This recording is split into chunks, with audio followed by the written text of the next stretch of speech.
Magandang hapon sa inyong lahat. Ito ang Negosyo, Asenso at iba pa. Ang programang magbibigay ng mga kaalaman at inspirasyon sa pagninegosyo. Ngayong hapon ay ipakikita namin kung paanong ang tila problema o suliranin ang nagbigay pa ng oportunidad sa ilang mga negosyante na magsimula at magtagumpay sa negosyo. Ako si Francis Chis Garcia. Ito ang Negosyo, Asenso at iba pa.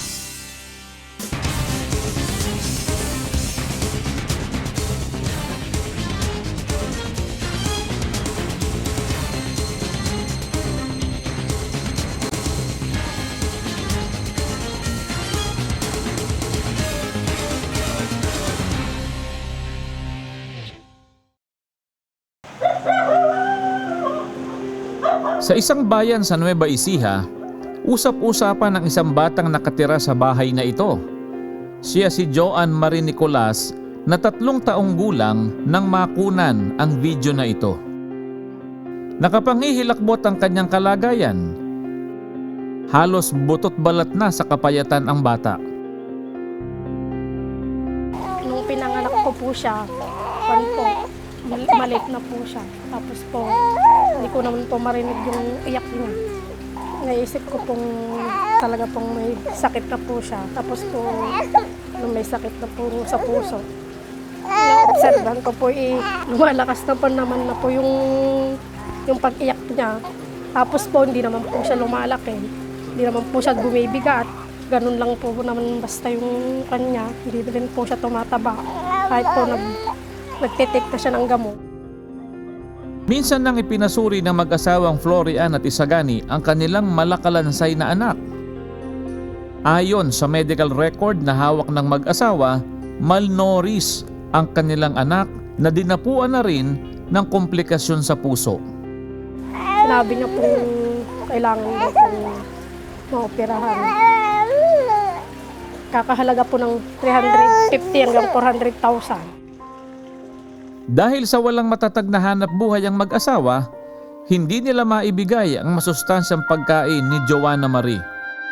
Higit sa lahat, hindi na muling napadala ang bata sa doktor para ipasuri. Naawa po talaga ako sa anak ko. Kasi po kahit gustong pong suportahan yung anak ko, wala naman po akong magagawa. Isa lang si Joanna Marie sa mga batang dahil sa kakulangan ng sapat na nutrisyon ay kulang sa timbang at tangkad. Ayon sa tala ng United Nations, tinatayang nasa 6 na milyong batang Pilipino ang malnourished.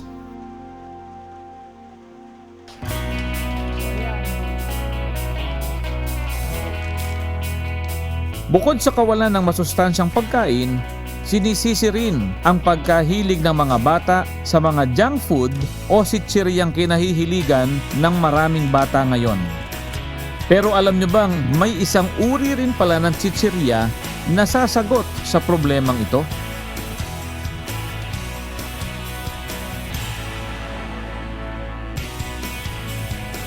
Narito kami ngayon sa bayan ng Santa Barbara, Pangasinan, na kung saan ay ipakikita namin sa inyo ang isang bagong produktong pagkain na makatutulong daw makasugpo ng problema ng malnutrisyon dito sa ating bansa. Sa bayan ng Santa Barbara sa Pangasinan, nakilala ko si Ginoong Rocky Doctor, ang presidente ng Nutridence, ang kumpanyang nasa likod ng mga produktong Remo Curls at Remo Blend. Ano po ang pagkakaiba ng Remo Curls sa mga chichiryang nabibili ngayon sa tindahan? Kung titignan mo, ang packaging ng Remo Curls at Remo Blend ay parang isang chichirya na mabibili sa tindahan. Pero ang malaking pagkakaiba nito ay ang kanyang nutrition content. Una, gawa ito sa munggo at bigas na natural. Sa tamang blend na hindi hinaluan ng preservative, hindi hinaluan ng bitchin, hindi hinaluan ng maraming asin, ang taste at ang nutrition nito ay kumpleto. Ito ay pagkain na mataas ang protina at energy content. Ang Remo Curls at Remo Blend ay kapwa gawa sa pinagsamang bigas at munggo at hindi hinaluan ng anumang preservative. Mainam daw itong pamalit sa mga mabebetsin o maaalat na chichirya na nabibili sa mga sari-sari store.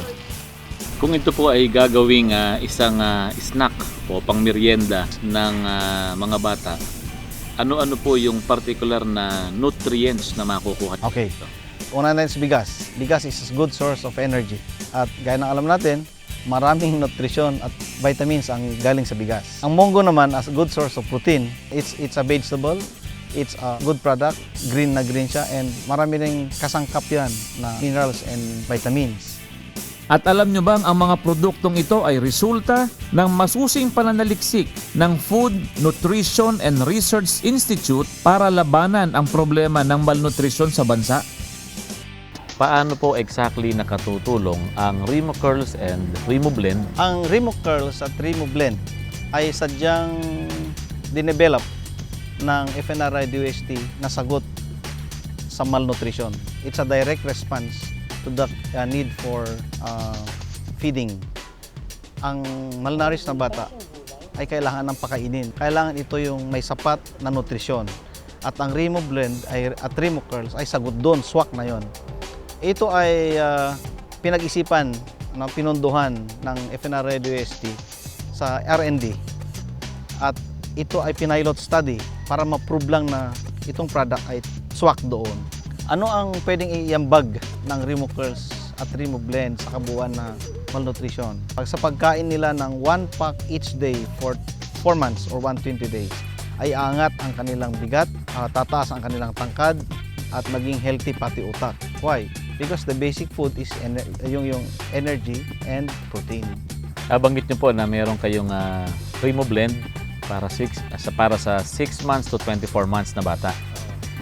Yun naman pong Remo Curls ay anong edad naman po ang pwede nito? Mula sa bata na 2 years old or 24 months hanggang pataas, hanggang elementary, pwede yun. Pero ang mga tao na nangangailangan ng energy, hindi lang mga bata, kahit mga high school, mga gaya natin, sa edad natin, kasi kailangan din natin ang energy. And 1 pack of Remo Curls for us is a good source of energy and protein. Sa tingin ko nga, kung kumain ka ng 2 pack sa isang sitting, ay busog ka nun kasi ang katumbas ng isang pack na Remo Curls ay isang cup of rice. So, swak na yun.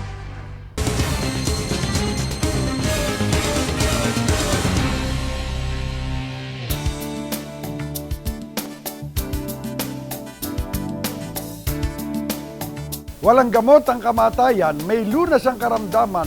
Ray Herbal Food Supplement. Dito ka tatagal.